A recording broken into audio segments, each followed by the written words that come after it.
हाँ जी बच्चों, आ गए हैं आपके पास एक नया वीडियो लेके, जिस वीडियो में आपको आज के लिए हम जर्नल एंट्री बताएंगे। और जर्नल एंट्री में आपको बताएंगे बड़ी important journal entry which is related to sales of goods.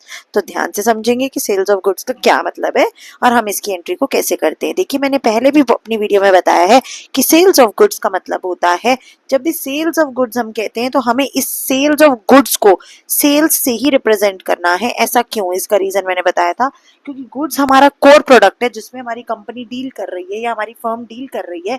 तो जब भी हम उसे परचेज करेंगे या हम उसे सेल करेंगे तो वो हमारा रेवेन्यू या कॉस्ट ही माना जाएगा। और सेल्स को जनरली हम सेल्स जब भी होती है, हम अपने गुड्स को चाहे बेच रहे हैं, जिस कोर बिजनेस में हम डील कर रहे हैं, तो वो हमारा रेवेन्यू का काम करता है। इसीलिए सेल्स को हमेशा हम क्रेडिट करते हैं।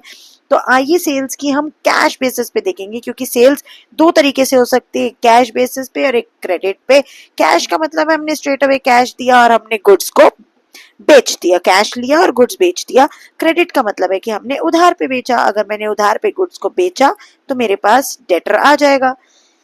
ये है एक इसका जस्ट। लेकिन अब एक जर्नल एंट्री के साथ समझेंगे। जैसे मैंने आपको कहा कि sale of goods for cash ₹500। For example, मैंने गुड्स बेचे हैं 500 रुपए के कैश पे। देखिए, जर्नल का फॉर्मेट बनाना मैं कभी नहीं बोलती हूँ, आपने भी कभी नहीं बोलना। फॉर्मेट हमेशा बनाना है, चाहे हर छोटा क्वेश्चन हो या बड़ा क्वेश्चन हो, फॉर्मेट के मार्क्स होते हैं।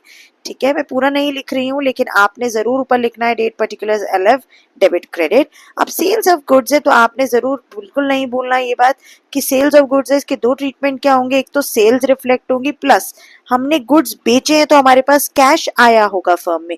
अगर मैंने गुड्स बेचे हैं और मेरे पास फर्म में कैश आया है तो मेरा कैश बढ़ गया। सेल्स की है, मेरा रेवेन्यू इंक्रीज हो गया। रेवेन्यू इंक्रीज होता है तो क्रेडिट, कैश इंक्रीज होता है तो डेबिट।